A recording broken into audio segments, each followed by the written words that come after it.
Welcome to the Hollywood Outsider, an award-winning weekly entertainment podcast. And in this episode, we have a review of The Last Stop in Yuma County. Maze Runner and Riddick are coming back for another round. We have several kind of cool ideas for movies that were just announced we're going to discuss. And our topic this week is coming back to the debate that started so many years ago and rages on, and has kind of been re-engaged, I guess, in recent months. Binge versus weekly TV. Which is really the best way to watch?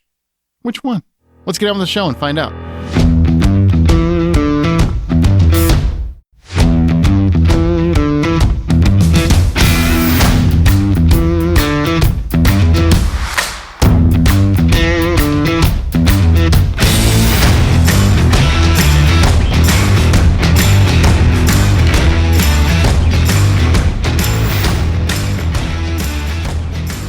My name is Aaron Peterson. Joining me today are my fellow hosts, John Davenport.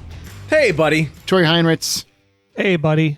Amanda Sink is still on sabbatical. She's in the process of moving some things, so she should be rejoining soon. I think one of our next topics is going to be like 90s movie soundtracks. I bet you she wants to join for that one. Whoop, whoop, whoop. Nobody has any excitement about that? Okay, we'll scrap that topic entirely. Well, we'll pick something else. It's not what we want. It's what the fans want. I don't care what they want. I want to talk about 90s movie soundtracks. There is only one 90s movie soundtrack. It's called Singles. Or The Crow. No. There's a lot of them, There's man. The Crow. There's Pulp Judgment Fiction. Night. There's... Judgment Night's a good one. Mm-hmm. That's good. That's where they had hard rock and rap come together and hang out and kind of like do a little dance. Yeah, there was another one like that, too, and I can't remember the name of it, but that, yeah. Well, what else is going on? Here's a point I want to make. If I or anyone really likes a movie and you come back with it only made X amount at the box office or this weekend or whatever, that is not like the flex you think it is. The Fall Guy, this is the example, for instance, had like a $28 million opening weekend. I've been touting it since I saw it at South by, and I still stand by it. It's a great movie. But there are many people calling it a flop because despite it being an unknown property, and if it had made like $5 or $10 million more, it would have been called a hit. But whatever. That's just how the trades are anymore. They want to be negative more than positive. And I've already had like 5 people reach out to me and tell me, well, it only made that much, as if box office equals quality. It doesn't. Like, ever. So I just want to say that. Box office is only good to say whether or not you're going to get a second movie. Yeah. Yeah. I can't tell you how many movies have not been financially successful that I thought were fantastic, and vice versa. Avatar and Avatar 2. You're talking about the blue Avatar, not the M. Night Avatar, because we don't talk about the M. Night Avatar. Avatar Electric Boogaloo. But you know what I mean? Like, people constantly do that. They keep throwing out how much it made at the box office as if that's a flex that your movie sucked. And I just don't understand this argument. I don't understand where this argument comes from. I don't know why people have this argument. I just do not understand the argument. Inform me. This is what I think it is. It's that people have to be right about something, right? So they have to sit there and say that, well, I need to justify why I'm not going to go see that movie. I need to justify why it's not important to me. And if it's not making a lot of money in the box office, then it doesn't need my dollars to. And it doesn't need your dollars, sure, and his dollars and their dollars. And let me just poop on it because it's just not making money. It drives me nuts, man. If you don't like something, cool. But if you love it, cool. But you can't base that on how much it made at the box office. Good Lord. I don't even understand people anymore. People do the same thing on streaming. Well, nobody's watching it. I'm going to watch this other thing that I might be okay. Well, you've had 400 people tell you this one thing that is okay, is fantastic or whatever. And, it just might be a small niche or whatever. But if that many people that I don't know. I don't know what I'm saying anymore. I'm just tired of people telling me what I'm supposed to like. But you do that all the time. No, I tell you, I give you an honest review, and you do what you want with it. I don't care if you see it or not. It doesn't do me anything. No, I know. I'm playing with you. Except I probably won't get a Fall Guy 2 if it doesn't have legs. Right. Well, I like how you do occasionally like to tell people they're wrong for liking something or wrong for not liking something. He's told me I'm wrong for liking The Leftovers for years. No, I said, You're wrong for insisting that I should like it. That's what I said. Because I hated it. We have this on Memorex somewhere. Yeah. I just said, look, here's the thing. You can have an opinion. If you don't like it, tell me you don't like it, and that's fine. I'm fine with that. If you've seen it. If you haven't seen it, shut the fuck up. How's that? Aaron's coming out of the gate a little spicy tonight. Oh my God. That's what I'm trying to say. Shut the fuck up. Don't come at me and tell me something's not good that you haven't seen because not enough people went and saw it. I can't control that shit. And marketing has got to be just extremely difficult in this day and age. And plus, it was way overpriced. It should have never cost $125 million to make that movie. That's like a $70 million movie at best. It's unknown property, even if you loved The Fall Guy as a kid, because there aren't many of us left. Most of us are dying off. It's a very unknown property. And He's not wrong. yeah, just come on, man. Be realistic. Now, if you've seen it and you didn't like it, fine. Tell me, and I'll listen to what you got to say. And then he'll tell you you're wrong. I'll tell you I don't agree with you because I don't. I've seen it twice now. I loved it. Liked it more the second time. It is what it is. Looking forward to the Apes movie, too. I think that looks great. We're going to talk about that a little later. And Furiosa, or Furiosa, whichever one you want to say it. that looks pretty good, too. He's found a way to put Harry Potter into something. Jesus. Well, speaking of having a rough week, how about The Rock, huh? Apparently, he loves to show up late. There was this report on The Wrap where he loves to show up late and piss in water bottles or something. And there's been back and forth for the last week since this report came out. I don't want to spend too much time on it because it's kind of old, I guess. But it's fascinating. And we weren't here last week, and I kind of have to at least speak to this because, John, you work out, according to you, all the time. What is pissing in water bottles? Or pissing in water jugs? Like, what is the point of that? Is that some kind of athletic thing to excise the demons that are known as water? I can't imagine what the purpose of that is other than just you're a bougie freaking rich guy who can't take the time to go use the bathroom or something. It's very bougie to piss in a water jug. He just doesn't give a shit about people around him. That's what that says. I mean, you're a truck driver. I can at least understand this. You're on the road a lot. It's hard to pull over, da-da-da. At least I can understand something along these lines. But this is silly. It's silly. It's very, very silly. It's 100% the truck driver silly. at least has the NASA suction vacuum thing installed because they do it all the time. What is the NASA suction thing? If you're a truck driver and you got one of those fancy cabs, then you can get the pee thing that it sucks it in. This is about to get very weird. I don't want to know how you know this, why you know this, or where you got this information. I just want to roll past it. Roll Tide. Dear God. But yeah, it's kind of funny because The Rock has been, I don't know, he's kind of been on cloud nine for so long, and people don't really come out with much negative to say about him. And he's the one that kind of went off on Vin Diesel a few years ago, right? About his tardiness and his unprofessionalism, and now people are jumping back on Vin Diesel's side, which is great because that might fuel the Riddick returns. Why do they have to be on someone's side? They're both just prima donnas at the end of the day. Yeah, don't show up late. We know how this goes, right? Somebody just shows up whenever they feel like it. They just show up for the podcast whenever they got time, usually a little bit late. They show up thinking they're the special one. We love they're you. The one we miss that you, whoever has you are. all the information. Can't imagine who we were talking about. Some people come a whole hour early too. That's true. John came here an hour early today because he doesn't know how time works. I don't know how time zones work. I'm fine with time. I just don't know how time zones work. Fair point. Jesus. All right. Well, here's some interesting news. So the Maze Runner is getting a spinoff. It's not really a reboot. They keep reporting it as a reboot. It's not a reboot. They're looking to expand outside of, not necessarily the walls, but outside of the walls of those three movies and kind of tell a different story. So it's not going to be repeating the same story. And also, we're getting another film, finally confirmed, that's Riddick. That's right, Riddick. I'm a big Riddick fan. It's called Riddick Furia. It begins filming this August, and writer-director David Twohy is back. And this one is about Riddick finally going back to his home world. It's a place he barely remembers and one he fears might be left in ruins. But there he finds other Furians who are fighting for their existence against a new monster. And some of these Furians are more like Riddick than he could have ever imagined. So what I'm picturing is they're going to do another soft remake of Pitch Black, but they're going to throw in more Riddick-like antagonists. That's kind of... Isn't that kind of what they're doing? And I'm on board. And I'm still on board. They got me. I love Riddick. I love the character Riddick. How many gravelly voiced, bald, glassy-eyed weirdos do you need running around fighting monsters? Do you remember that? There was like a picture years ago where they had a bunch of guys that looked like Vin Diesel, but they were like bouncers or something. Uh-huh.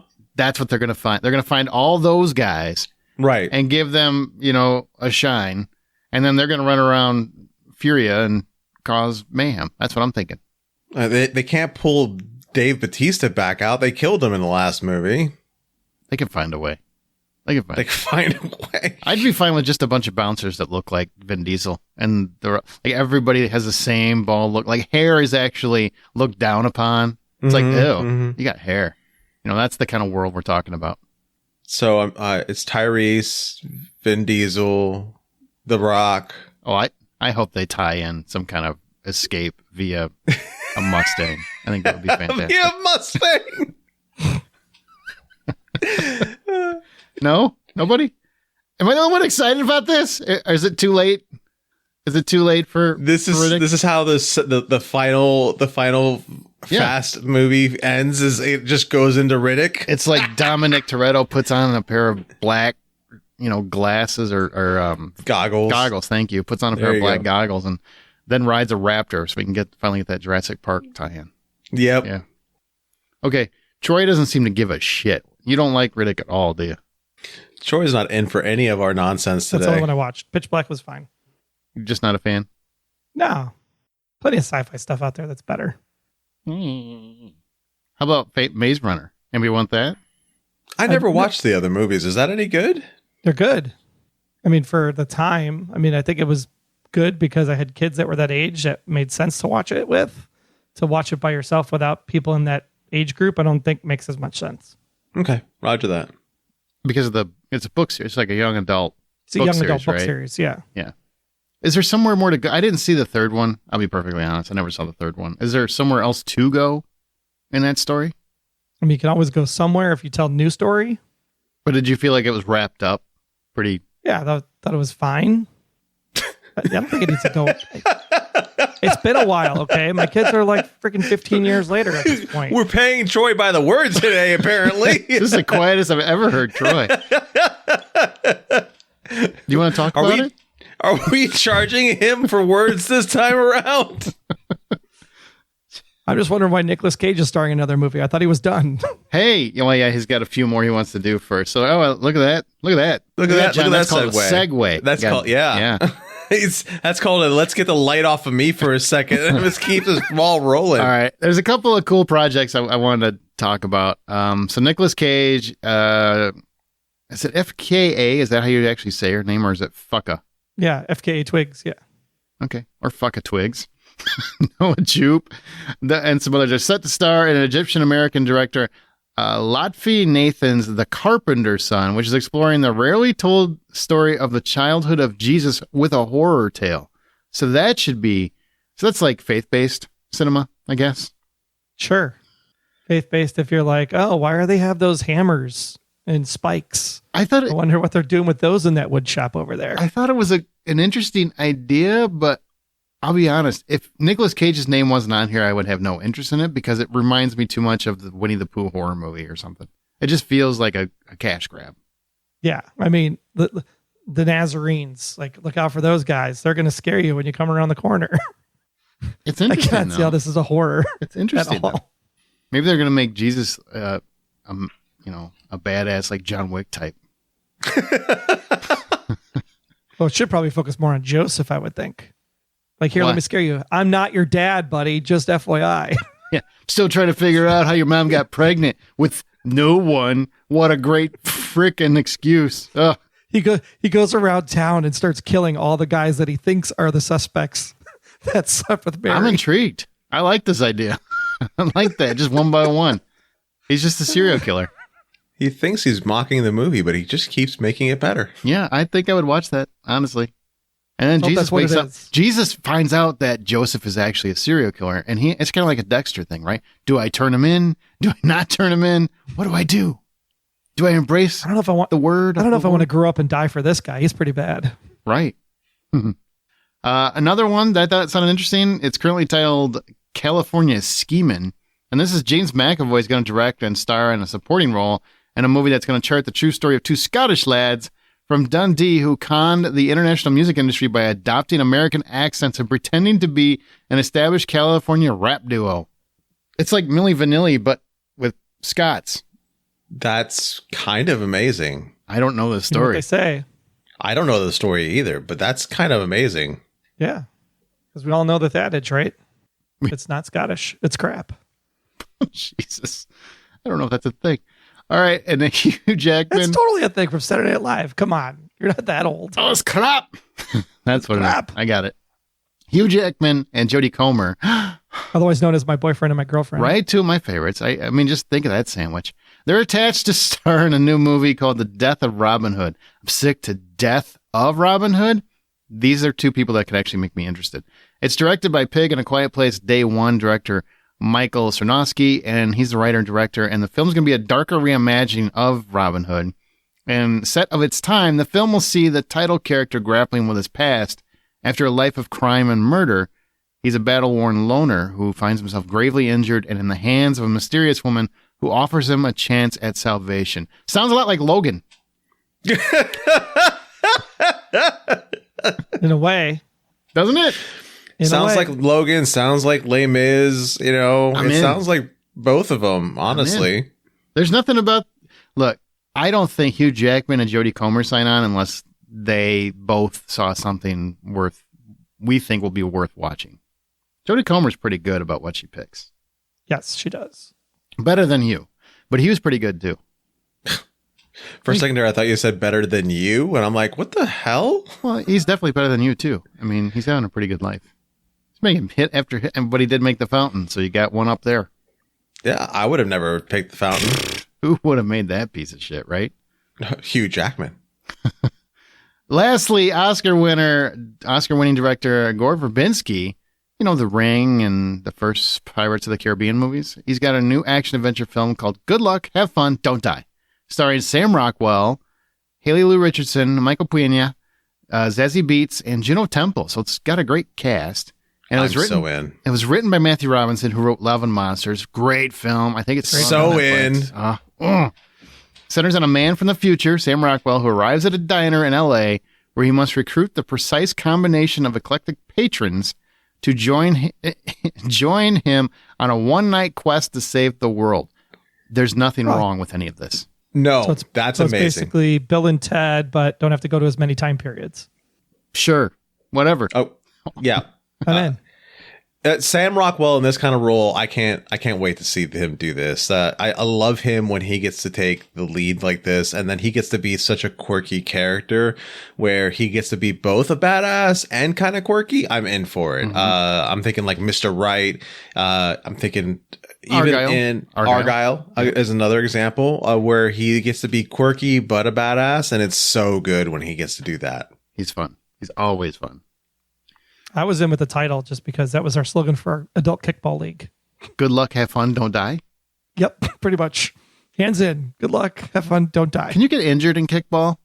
Yes, you can. Is that a real thing? Because I remember playing as a kid and everybody walked home just fine. True quick kickball story. There was a lady on second. I kicked the ball. She's running to third. I'm pretty fast, so I'm coming up on her 6 as she's rounding third base. And literally it looked like she got shot in the back because she just rounds third and goes down hard because she tore her hamstring as she stepped on the base. Ooh. Ouch. So yes, you can get hurt playing kickball as an adult. So that sounded more like she got hurt running. Yeah, she got hurt running. The kickball didn't do anything to her.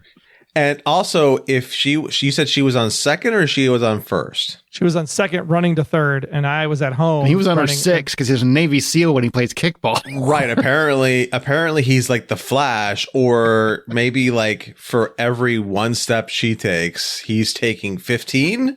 Well, she couldn't go because there wasn't technically a force on first, so she had to wait to see where the ball was going to get played before she ran. This is fascinating. And by fascinating, I mean Ridiculous. All right.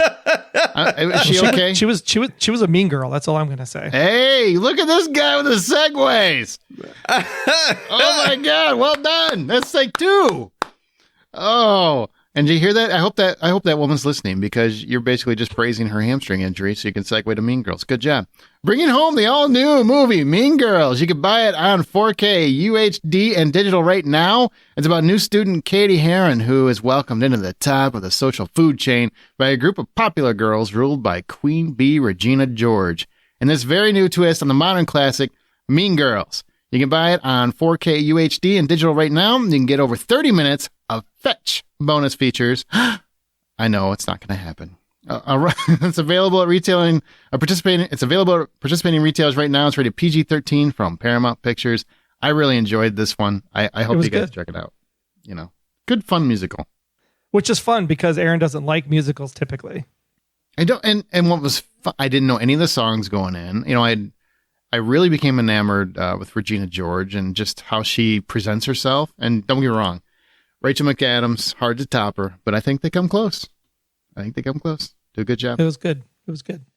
Also, Patreon. If you want to support our show, we're independently funded. Therefore, all the expenses are from our own pockets, and Patreon fans help support us. You go to patreon.com/TheHollywoodOutsider, and you sign up for whatever tier you want. You'll be granted immediate access to all the bonus content available. It's patreon.com/TheHollywoodOutsider. Our next bad movie night, where we look at a movie that is not necessarily critically loved, but at least one of us likes the movie very much.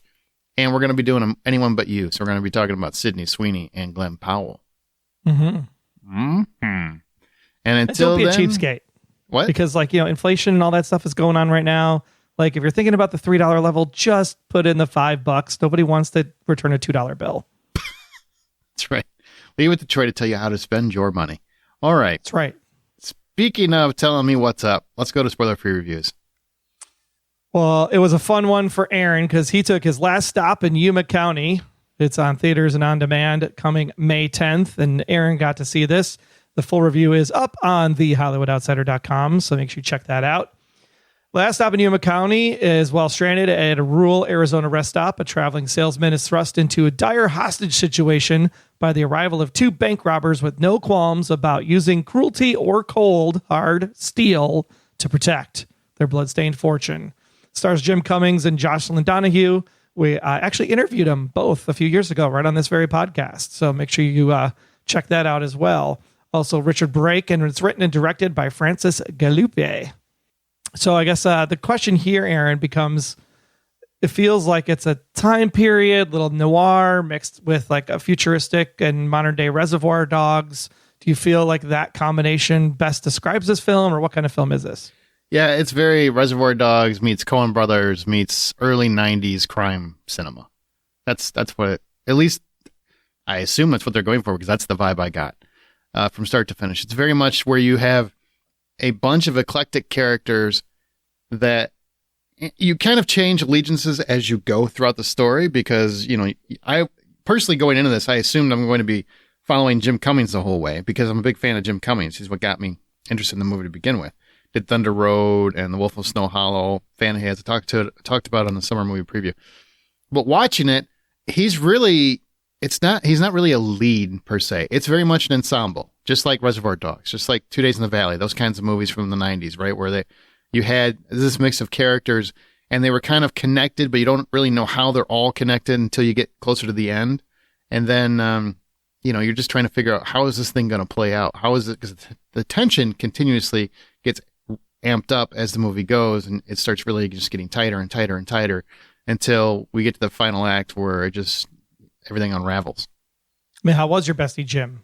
Was he like worth the draw for this movie, or is it more of the ensemble cast that really makes it stand out? It's definitely the cast. I mean, Jim Cummings and Jocelyn Donahue are the standouts, because he's very high anxiety, kind of panicky. He's trying his best to get a hold of the situation. He wants to go see his daughter. That's where he's going. But these bank robbers, they are keeping everyone in that diner. They're keeping those 2 because they're the only 2 that really know what's going on. They're telling them, if you make any mistakes, we're going to kill everybody in this diner, including you. So they're trying to keep everybody safe and trying to figure a way out of this pickle. And he's kind of losing his mind a little bit as we continue to go forward. And Jocelyn Donahue plays the runner of the diner. She manages the diner. She's in charge of it. And she's very ice cool. She's trying to plan. She's very meticulous. She's thinking ahead and trying to figure out how do we get out of this thing alive. So, but everybody that kind of comes into the diner becomes a part of the story, and the story keeps changing every time someone else walks in the door, which makes this fun. What about for set then? So you have the diner itself. Like, does that small area, is it like give enough for the movie to feel large enough, or does it feel cramped in the very limited scenery that they have? No, it works great because the whole idea is, they're waiting for this fuel truck to get here. Nobody can leave. So they're kind of trapped together, but they're in this kind of closed location. Everybody's having their own conversations and their own interactions. Meanwhile, you do get some look at things happening outside of the diner. Like Jocelyn Donahue's husband is the sheriff. And so he's back at the sheriff's office and he's kind of going through his part of the story.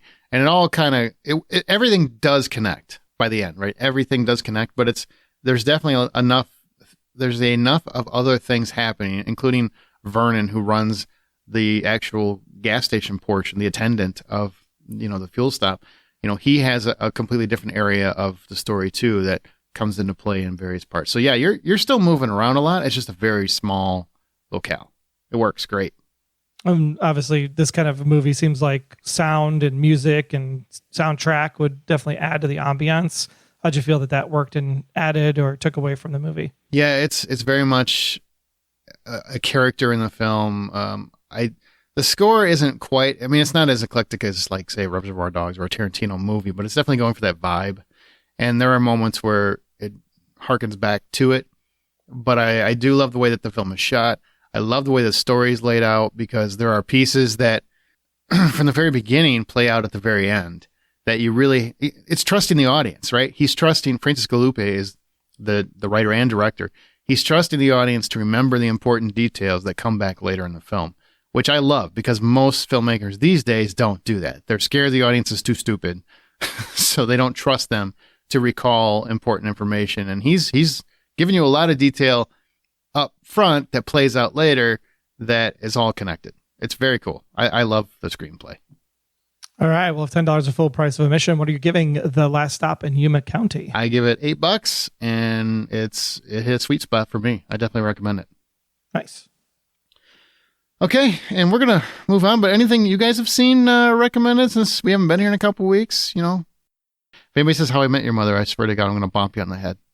No, we moved on to How I Met Your Father, remember? Oh, Jesus. Got canceled. Nobody's ever going to know. He takes so much joy in that. I do. So I started watching Dead Boy Detectives on Netflix.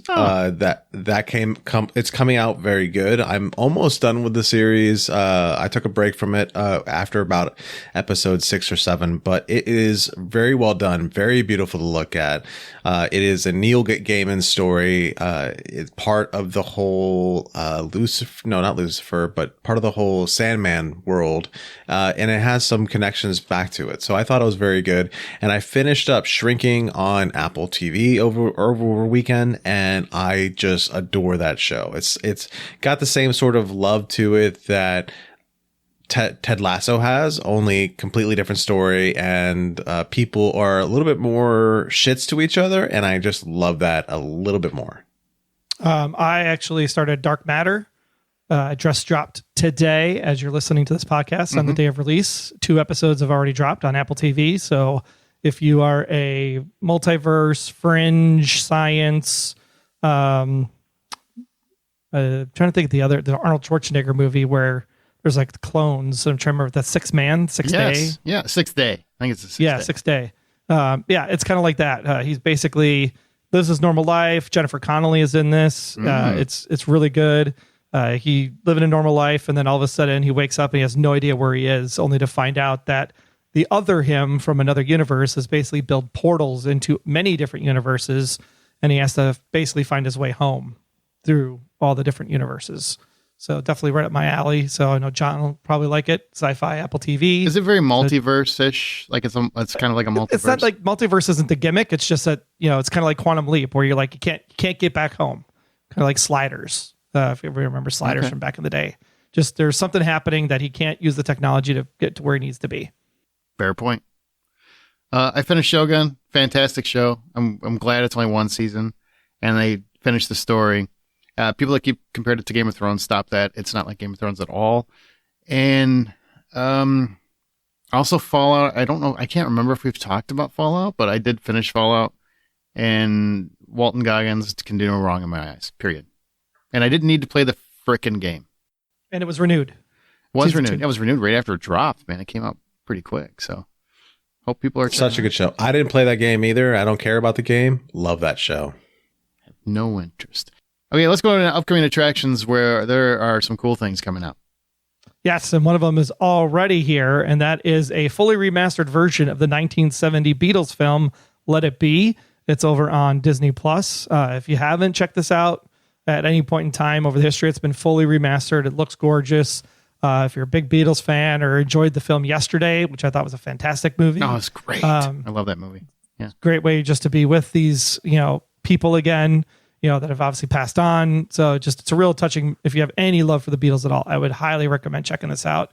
It's basically watching them, doing recording sessions and just being themselves as they put these albums together. So really, it's just really a lot of this, man. Yeah. Which is totally fine. Yeah. Because the Beatles are awesome. Sure.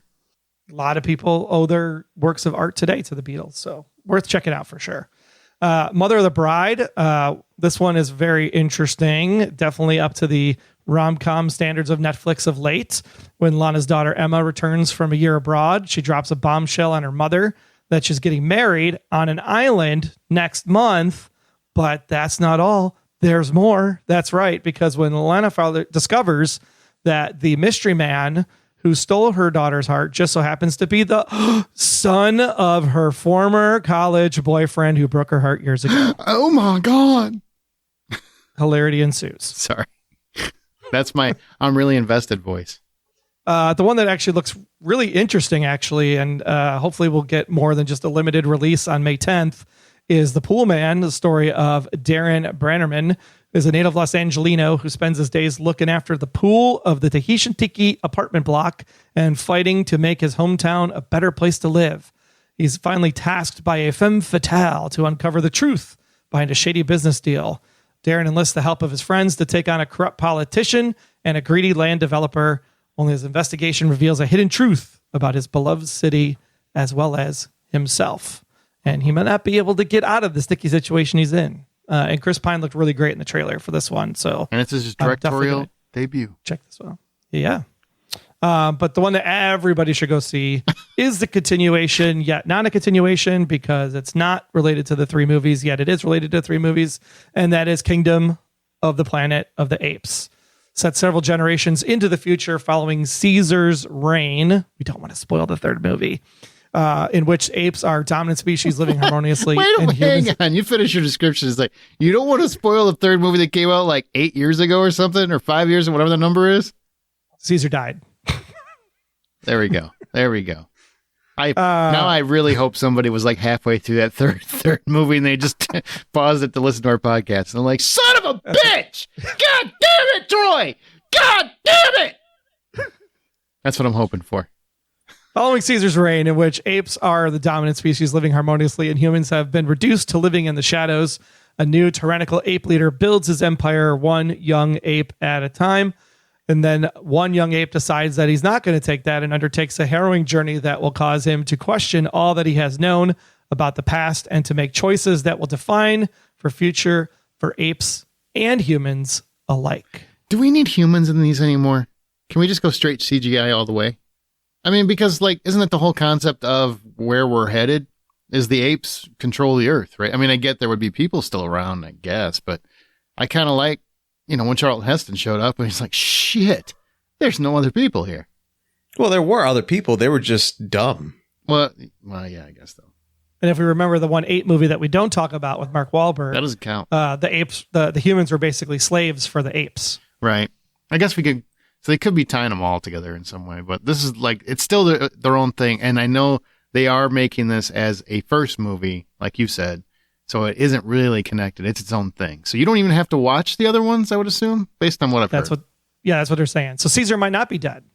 Caesar No, might just be he's a dead. grandpa in this movie. He's definitely got to be dead. Be weird if he was here a few generations after he, died. Right.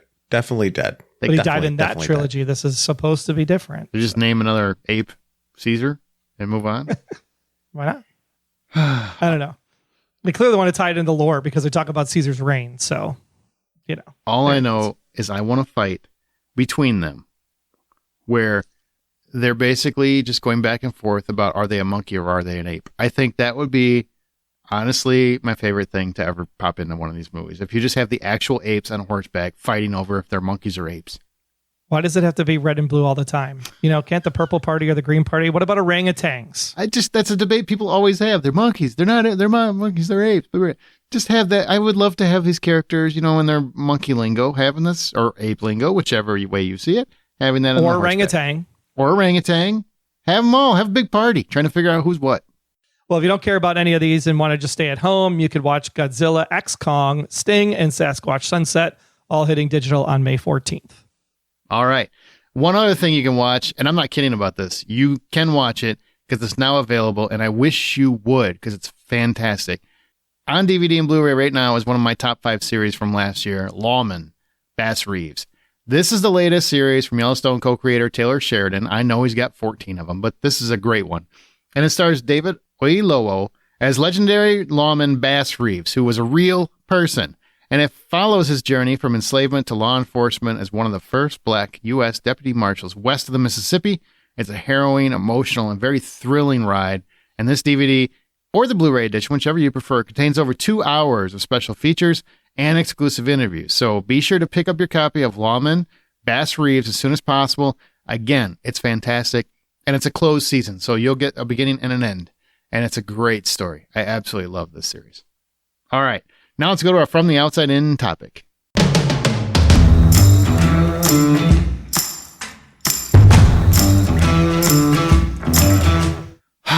It's time to come back to the debate. For years, it seemed binging was officially replacing weekly TV. I think we all thought that. We were stoked. I want all my 8 episodes at once. I want my 13 episodes at once. I want whatever. I want 10. I want whatever the number is. I want them all at once because I can't wait. I want to watch them all in a weekend. Don't want to have to wait ever. And then somehow it started to get freaking exhausting, right? Because you've got 10 shows dropping every week, new shows, at least 5 or 6. I don't have that kind of time. Nobody has that kind of time. And if you do have that kind of time, what did you choose to do for a vocation? I'd like to switch mine. So it's become like a job in many respects. And I think we can all say, we can all come to agreement that we love the no commercials part.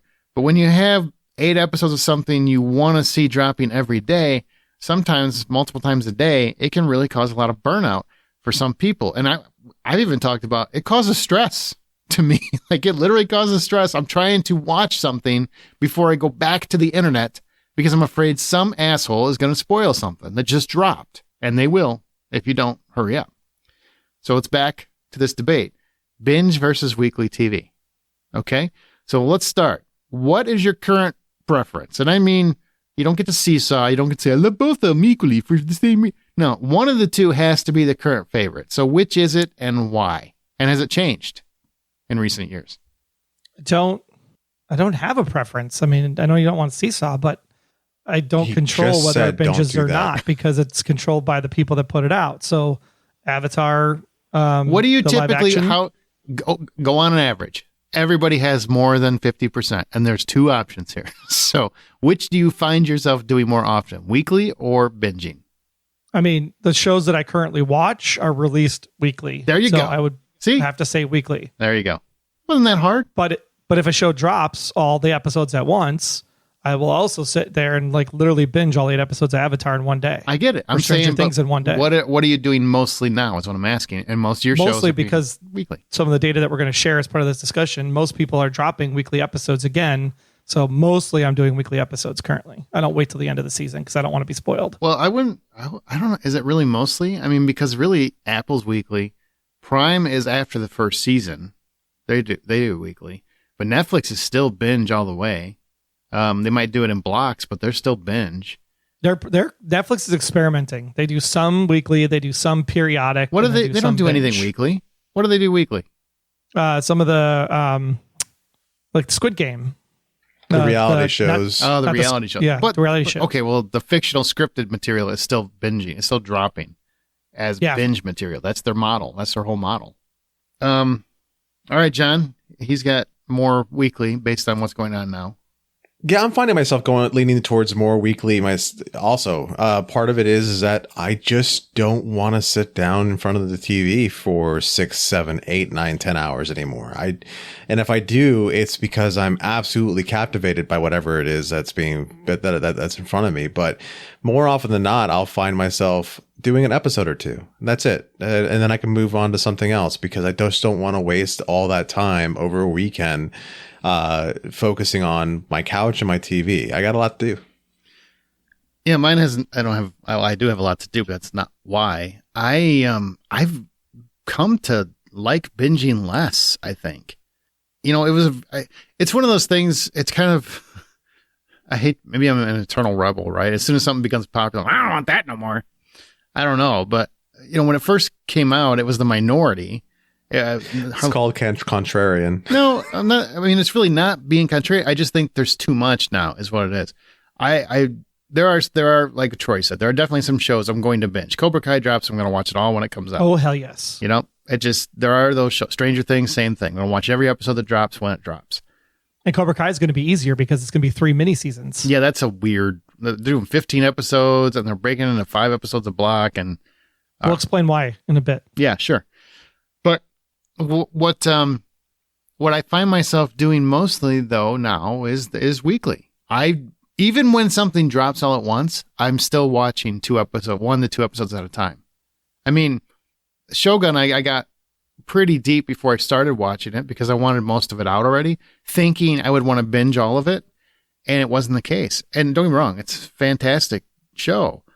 It's just a matter of I just don't want to watch it all at once. Fallout was the closest I've been to binge in a long time, and I still watched an episode here, 2 episodes there, 1 episode here. I had people for the whole week before I finished it read, you know how your friends are when you guys like the same kind of, you're watching the same show. Did you finish it yet? Did you finish it yet?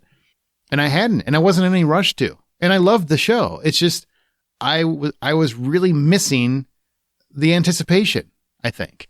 I really, really missed anticipating what was next. And I don't have that as much anymore, and it drives me kind of nuts. It's not fun anymore to just sit down and watch something an entire weekend because number one, there's too many things to watch. And number two, I'm tired of the race to try to beat whatever spoilers are going to pop up online. So that's the big thing for me. I'm only binging it so I don't get spoiled. That is the only reason. Do you find that stressful like I do? Extremely.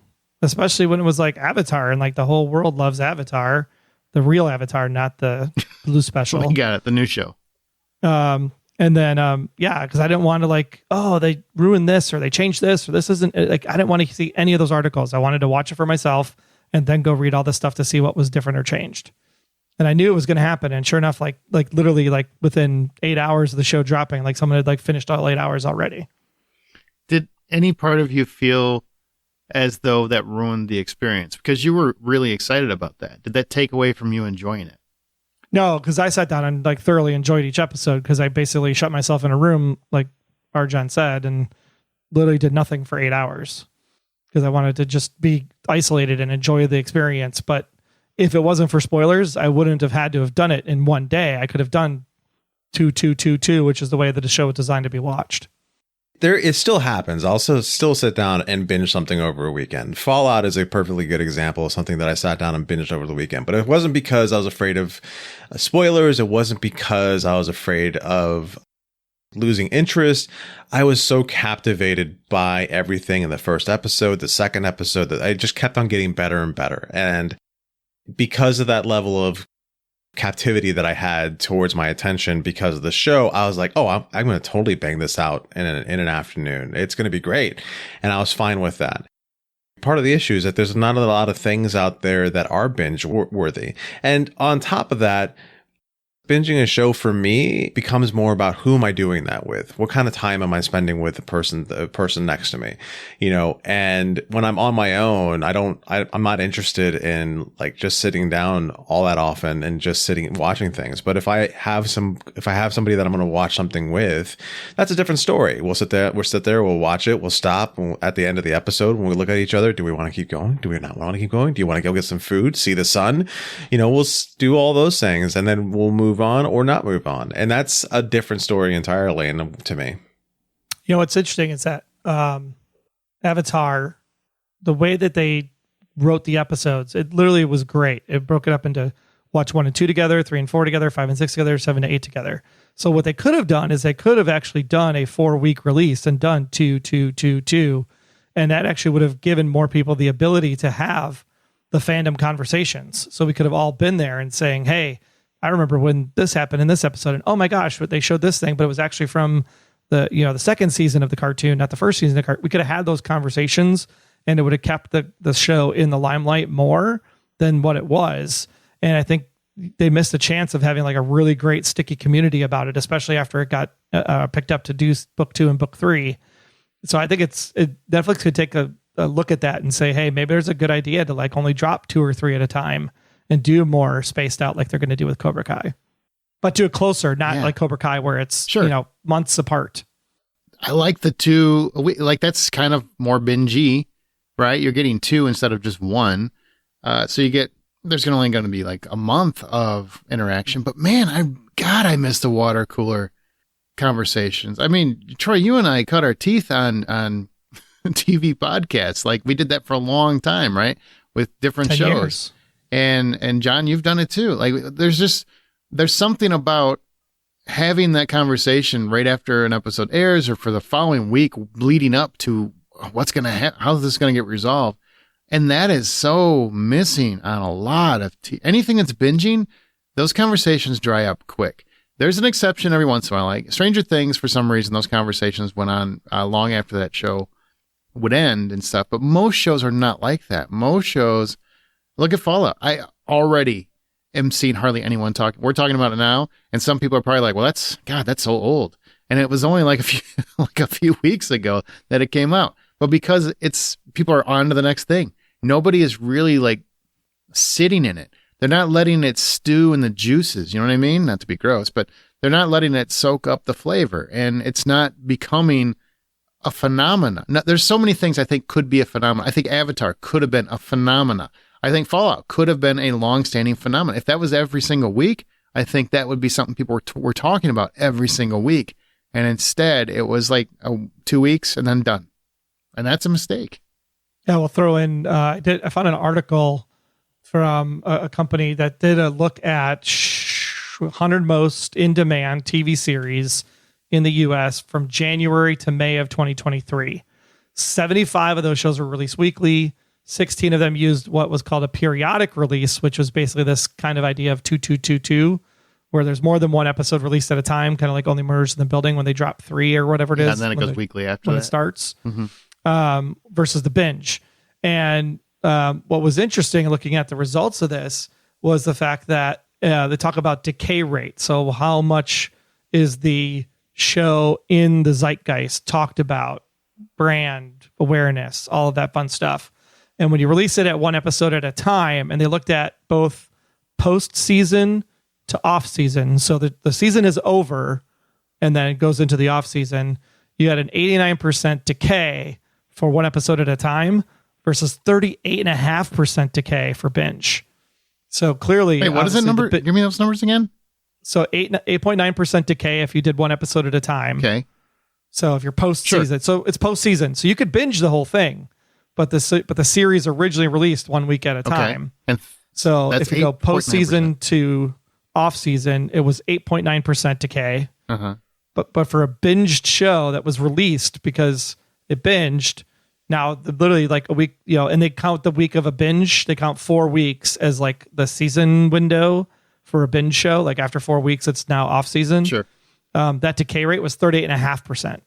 Which is, so binging actually hurts then. The property. That proves what everybody I think already thinks, which is you're not getting the conversation value. You're not getting the people talking about it. You're not getting that water cooler. And I hate to say that because who really has a water cooler anymore? But Right. still, I mean, you're not having that water cooler conversation or where people run into each other or online or wherever, and they're having like massive debates and arguments and what's that mean and who's that character and those things we love, the things that, you know, were very prominent when we started doing this podcast over a decade ago are now very not prominent. But what was interesting was that the periodic release actually did better than the weekly release. What's a periodic release defined as? So the periodic release would be like 2 episodes drop at a time. Mm. And then spaced out over time, right? So like if you drop 2 over 4 weeks for Avatar, that would have been considered a periodic release versus 1. Well, how many shows do that? I don't even know how many shows do. There's not a lot of them, Sure. but it was interesting to see that the decay rate was 8.9% for the 1 episode at a time, but it was only 6.3% for periodic. So periodic is like kind of the best of both worlds. It's a sweet spot. Yeah. I can totally live with something that dropped 2 episodes at a time. That would. It's like watching a mini movie. Yeah, that would make me really happy. It seems to me that a lot of things that we lost sight of in the aughts and more so in the 2010s is that the community is so important when it comes to movies, television. All entertainment needs community. All art needs community. If you don't have a community there to support you, talk about you, to hold you up, you will miss the ability to spread that word further, because there are certain people who only listen to their friends. There are certain people who need to see a lot more word in paper to be able to say that's going to be the thing we're going to do. Look at Game of Thrones. Game of Thrones was something that built a massive community, and to the point where people were filming their reactions, they're hosting big parties, things like that. And like that's what TV is supposed to be like, isn't it? It's Walking supposed to Dead be. made an entire con, right? Walker Stalker con came out of the Walking Dead universe. Yeah. And then if you don't keep it engrossing, you'll lose that community. I mean, look at what was it, Big Little Lies? First season, everybody was talking about week after week. Like everybody was stoked for the next episode, blah, blah, blah, and ended. They came back for another season and never reached anything close to that element. And I think a lot of it was, poor storytelling. Well, because the second season wasn't that good. it was bad. But like that's how much you have to constantly be fighting to keep your community engrossed.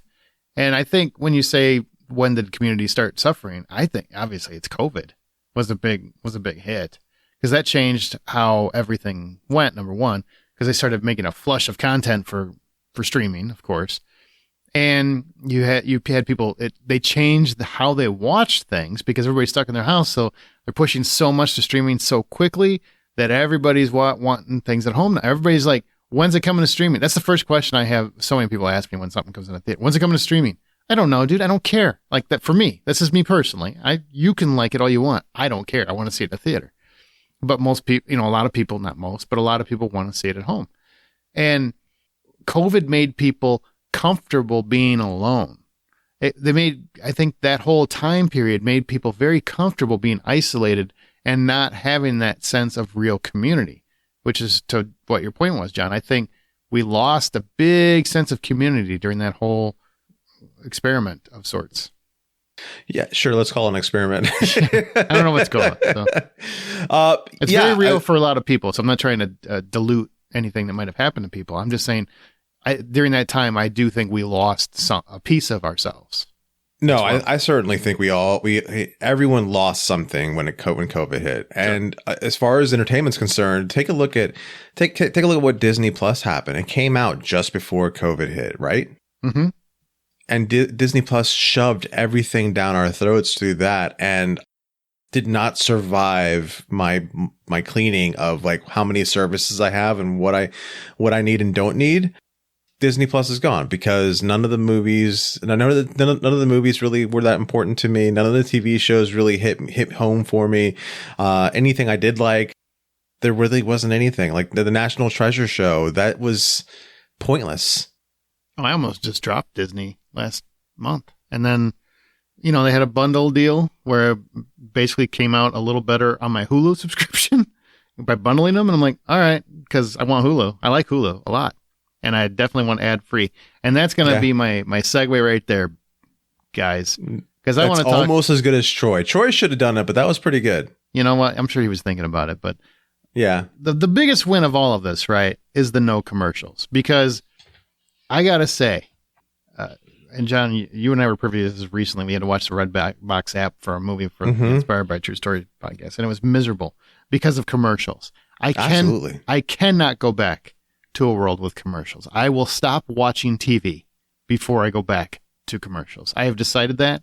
I'm actually willing to pay Amazon's stupid $3 extra.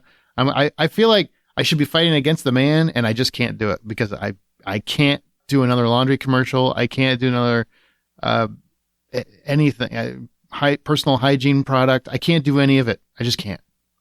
I was watching The Legend of Vox Machina on Prime. I've watched it so many times, and this was the first time in a couple months that I turned it back on.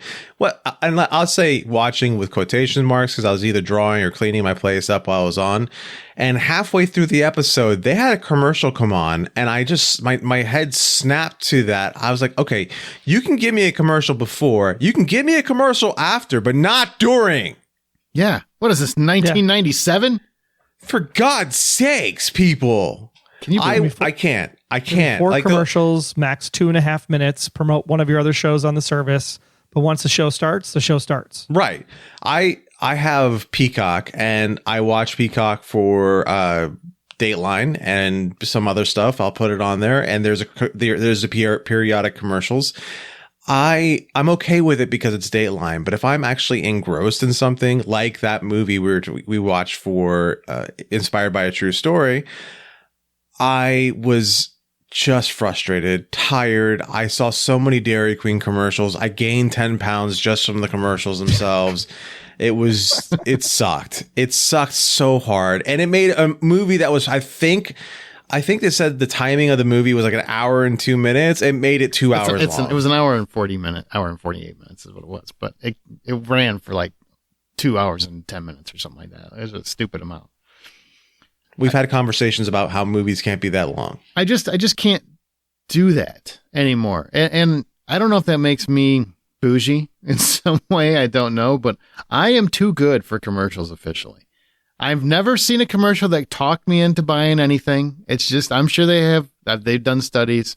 I know that there's the data that verifies that many people are weak enough to go out and buy a whole case of Mountain Dew because they saw some skateboarder, enjoying one before he hit the park. I'm not one of the people. It never has worked on me. I just can't stand it. And now, because I'm so used to it's basically everything's a movie to me, commercial free. I can't do it.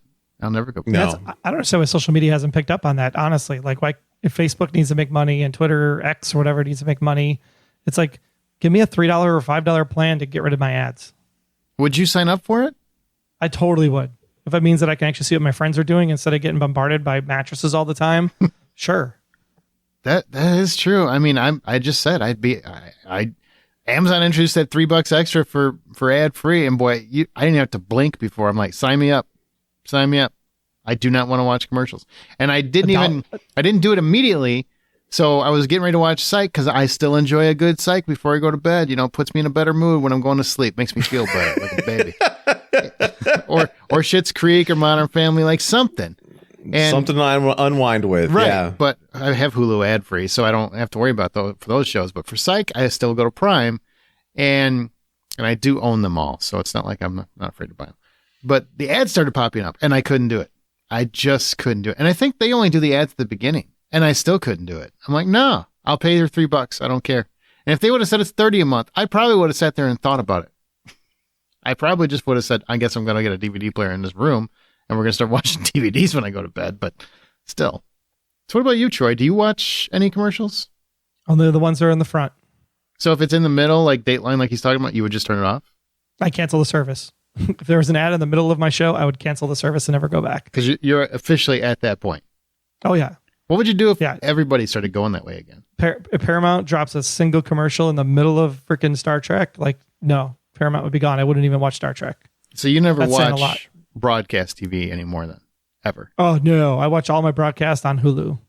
So you and I both, as soon as Blacklist ended, we said we're out. Out. I wait till Thursday morning to watch Survivor because I can watch it on the Paramount app without commercials. Sure. And Same thing. Amazing Race, watch it the next day. Everything can be watched the next day. Nothing has to be watched live. All right, Troy, since you got the mic, bring the data. I know you have data. So give me the data on where's the world right now on this? The world is basically saying that, periodic is actually the best option, especially when you look at on season to post season. So while the season is currently airing, the periodic actually doesn't have a decay rate. It actually has a growth rate of 4.2%, where episodic still has a decay of 5.5%, and binge has a decay of 21.3%.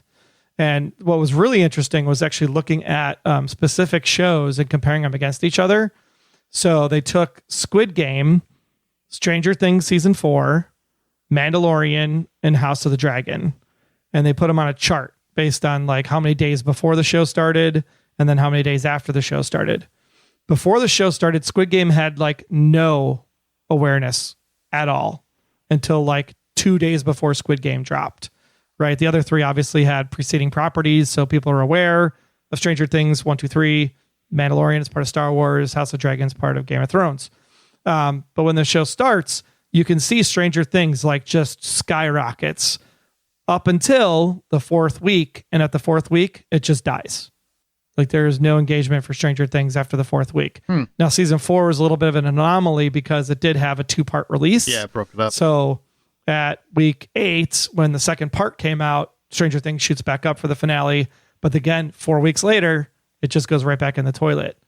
Compared to Squid Game, which was a bingeable at the time, right? It hit the start. It peaked probably about week 3 because it didn't have as much runway up front for people to be aware of it. So it peaked about week 3, and then it just slowly declines over the next 6 weeks, but it still declines. You compare that to The Mandalorian and House of the Dragon. As the season went along, it peaks every time the episode comes out, right? Just like a podcast, it'll peak and then it falls off, and it peaks and it falls off. But the peaks actually grow over time. So by week 8 at the end of the season, you can see episode 9, episode 10, episode 11, episode 12.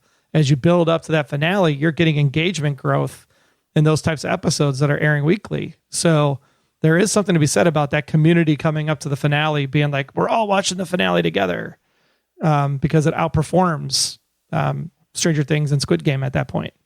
So based on everything you're saying, it's weekly. Weekly is definitely better for the networks, especially to keep top of mind awareness of their properties. And why does every streaming service do it a little different? Like, that's the thing I can't understand, because you've got Netflix is primarily still binge. They may break it into blocks, but they're primarily still binge. Prime is doing this thing where if it's a new show, they'll drop the whole season as a binge, but subsequent shows will be released weekly, like they did it with Reacher. I think they did it with The Boys. They've done it with all their big shows. And then you've got Paramount Plus that does everything by the week, right? They're still pretty weak. And Apple is the same way. They're everything by the week. So why do they all do it a little different? Is it because Apple and Paramount have a lot less new content? I mean, that's one thing I can think of as to why they stick to their release pattern. Well, they said for popular titles, weekly drops are meant to actually maximize signups and build buzz over time. So people are like, when you think about Netflix, like they've pretty much like maxed out. So it actually was in their one of their recent earnings releases. Netflix isn't going to report on subscriber numbers anymore because they feel like they've at a point where subscriptions have maxed out. So they have to come up with a different way to account for revenue growth at Netflix. So for these other services that are doing weekly drops, they're still trying to get subscriber buy-in. So if you get your friend saying, hey, I just watched, The Boys, episodes 1 through 3, like you should go sign up for Prime, then they can go sign up for Prime and still watch episodes 4, 5, 6 because they're not behind the train and can still catch up by the finale. So really it's a matter of trying to get those subscriptions for some of those lesser services. And on the other side, it's just trying to get people to stick around on the platform and have enough content. And that's why Netflix is king of content overall. Netflix, Hulu, Amazon Prime being the top 3 services for content. And when you look at it, it's predominantly series, right? Compared to movies. Oh man, to this day, I never get excited for a Netflix movie. Never, probably too strong. Every once in a while, I will definitely put it on my top of my list to watch, like over the weekend because it's easier access. But I am it's just never, it's very rarely something where I'm just stoked. I can't wait. I can't wait till this drops. Because Netflix movies have historically not been great. Like, they just do not have a great track record. They just don't. And TV shows, they do. I mean, I don't think any streaming service has a really good track record with movies, personally. It's not just because I prefer the theater. I just really think they're making a lot of meh movies. Probably because they're cranking them out. I love the idea of 2 episodes a week. I love the idea of being able to choose at the end of that, whatever that run is. Am I going to watch the 2 episodes of the week, or am I going to wait till it's all out and then watch it all? It's with the freedom of being able to watch things without commercials and being able to watch things on your own time. That's what the freedom's all about, right? That's why we chose to go with streaming as opposed to letting cable rule our lives. Yeah, and I'd love to see what the numbers look like for that, for people that would watch, say, 2 episodes a week over 5 weeks, to see what that looks like compared to people that would wait till week 5 and then start the show. And like, does the people that would binge from the beginning, say all 10 episodes, if that decay is at 4 weeks, does the decay actually get better if I watch all 10 episodes after the show is finished? Does the decay still 4 weeks, or is the decay longer because it was out much more? I'm going to start doing a shot every time you say decay at this point, just so you know. No. I like it. It's something I literally have never heard that before. So now I have something new and a shot game when I listen to this episode again. Party. All right, let's go to listener comments. I want to mention Jennifer Miller, and my preferred is weekly, but I already talked about that. Jennifer Miller said, I prefer weekly. You want to do periodic? If they offered periodic? I would do 2 at a time. Yeah, I would. I think that's actually I think that's a brilliant idea. I don't know if that was yours or someone else's, or you stole it from somewhere. Whatever, I love it. I would do that in a heartbeat. I'm not going to binge anything anymore. There just isn't enough time, I don't think. There are other things I want to do. I don't want to just sit in front of a TV, and there's too much content. 4 years ago, I had nothing else to do because bad things were outside. So I was inside the whole time. Now I can go out again. I'm going to go out again. And when I come home, I want to enjoy whatever I'm watching. I won't watch stuff that is not keeping my interest. And if it keeps my interest enough to where I want to come back to it, I want that 24 feeling. I want that Lost feeling. I want that Battlestar Galactica. I want Game of Thrones. I want all of those. I want those feelings where I got to come back for the next episode, but I've got the willpower now to make myself not do it and wait and be patient. I like that note you added there about how 4 years ago it was scary to go outside, and now we're all in this place where we do want to live a little bit more lives. We want to go and experience a little bit more things. And we want to stop taking our lives for granted. And it's a beautiful place to be in. It's just not great for television and binging when you're trying to live that way. It's true. So Jennifer Miller, she said, I prefer weekly. It allows me to take in each episode and think about it, talk about it, get excited for the next episode. If I'm late to a series that is already finished, I do binge the episodes, however. I feel like that series likely would have more of a lasting impact if I had watched it weekly. I don't need instant gratification all the time. It's good to anticipate things. I love that because that's kind of how I watch TV now. Like, I really I've learned to embrace patience because I realized that the rush to watch everything all at once was not becoming fun anymore. Like, I wasn't enjoying entertainment. I just want to get through it. And that's not the way to watch something. And so now that I've like kind of reconditioned my brain, I guess, to be more patient and just watch things weekly or 2 episodes a week or even every few days, just break it up. It feels more like it used to feel. And I enjoy it a lot more. Yeah, that's something else I wanted to point out too, is that when it came to the binging, especially unless the show absolutely captivates me like Fallout did, I've got to learn when to stop, right? I got to sit there and say, all right, I'm 3-4 episodes in. I'm getting maybe a little bit of the sleepies. Maybe I'm getting a little bit of antsy. Maybe I got to go do something. But then I feel like I have to finish something all of a sudden. I no longer am enjoying the process at that point.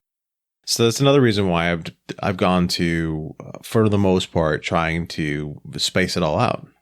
Elaine Nallman said, I will watch network shows from time to time, so I like having one episode a week of several different shows in that week. However, I also think if a streaming service drops multiple all shows at the same time, then the show is meant to be binged. Of course, if you watch them all in a day or two, you have to wait a long ass time for the next season. Peacock dropped the whole series of The Tattooist of Auschwitz today, but in Canada, it's actually going to be released as a weekly series on a network. So I don't get that logic at all. I would think this would be a very difficult show to binge, especially for those of us watching. We were the lucky ones. The number of true Holocaust stories that have just come out could be another discussion. I don't have whatever streaming service shows The White Lotus in Canada. Got season 2 from the library, so I only had to binge it because I had to return it to the library by a certain date. So what about that? Does the content of the show prevent you from binging it, like something about the Holocaust? I think it's too heavy. Yeah, because I was watching all the Light We Could See or whatever. I think I said the title right, it's one at a time. There's no way I could binge that. It's just too heavy. So yeah, I think the weight of it could definitely weigh on you. I was gonna watch We Were the Lucky Ones too, but then I saw Logan Lerman's in it. I'm like, no, I'm good. I clearly hated myself because there was one August I binged 13 Reasons Why, The Leftovers, and Euphoria. How are you still here? I don't know. I really questioned my life choices at that point. Dude, that's harsher than the Tom Brady roast. Like, Jesus. It was leftover. I should clarify. It was Leftover season 1, which is the most depressing of the 3 seasons. Yeah, because I'm sure they're all fun in different degrees. I'm sure any of them has any level of joy to them. 2 is great. Wes Steenson says, I recently binged A Man in Full on Netflix. I wouldn't have wanted to wait week by week between episodes because for this particular series, because it wasn't worth 6 weeks of my time. I wanted to go over this one just because I thought it was an interesting concept, because 6 weeks of his time felt like too much, which would be an hour a week, but 6 hours in one day was just enough for him to decide to keep going. Well, I mean, I think what he's saying is, I don't want to come back to this over the course of a month and a half when I can just knock it out today. And that makes sense to me. Okay. To me, it does. I don't know. It might not make sense to you guys, but. I think that's true. I don't know if I would have liked 3 Body Problem as much if I watched that one week to week. I still haven't finished it. See? Maybe that's what Wes is saying. I won't come back to it. If you go over 6 weeks, I don't know I'm going to come back to it. Everything has to be compelling for you to do that. So it is a gamble. It is very much a gamble. I think we probably do. That's probably one point that we haven't even brought up. There are definitely shows that we would never finish if they weren't binge ready, because they're just not that compelling to come back to week after week after week when you have so much other content. And if it's binge ready, you assume that it wraps everything up. Right. So there's going to be an ending. And sometimes, you start one, you're like, I got to see where this goes. But if it was every week, you might just stop caring about where it went. Yeah. I do that all the time. That's kind of what happened with 3 Body Problem. I think I'm on the last 2 episodes and I just haven't gone back to it. That show also changes what it is, like every 2 or 3 episodes. Like it's a science fiction show. Now it's a human drama piece. And now it's a sci-fi show again. And now it's a religion show. Yeah. Interesting. Well, anything else you guys want to talk about before we head out of here? Or I do want to mention Becky Trumbo. She said when the episodes are short, I love to binge a few at a time. A week is too long to wait for 22 minutes of entertainment. I'll gladly wait for a longer show, though, and just take in one a week. I guess that's a good point. It kind of ties into Wes's point. Yeah. Because I'm like that with Cobra Kai. I definitely always watch Cobra Kai every episode the day it drops, right? Because they're shorter. Yeah. It's 4 hours. It's like watching a really long movie. Yeah. To me, it is. Yeah. Same. Or 2 movies in one day. Watch half of it, go get some food, come back and watch the other half. So we're saying binging is at least finishing it within a 24-hour period. Like you can do like half on Friday, half on Saturday. I say binging is a weekend because, come on. People have to pee and get groceries. And sleep. Yeah, maybe mow the lawn now and again. God, somewhere there is somebody who binges everything, and their lawn is a jungle. Like it's Jumanji for the mailman to drop things off. For Amazon to drop off their groceries every day. And they are making the best use of that Netflix subscription and no one else has come close to it. There's someone whose house looks like that, and I want to find that person because that is magic. Like their Amazon order is groceries and adult diapers because save time. Save time. You don't want to cut into it. All right, let's get out of here. So thanks everybody for listening. Share your thoughts on this episode or anything else in our Facebook group, which is The Hollywood Outsider. We're on X at Buy Popcorn and on Threads at The Hollywood Outsider. Our site is thehollywoodoutsiders.com. We'll be back next week. Amanda, it's a gamble at this point. It's like the Kentucky Derby. We don't know. Place your bets. And that's to it. Lift your head and you might see her. Nice. By a nose. She made the recording by a nose. That's going to do it for this episode. Make sure to come back next week. And remember, the next time you head to a theater, buy popcorn.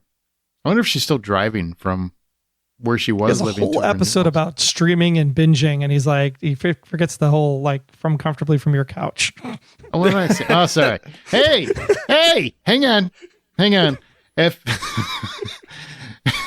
remember, guys, the next time you head to a theater or stream comfortably from your couch, either binging or check it out a weekly streaming rental, buy popcorn.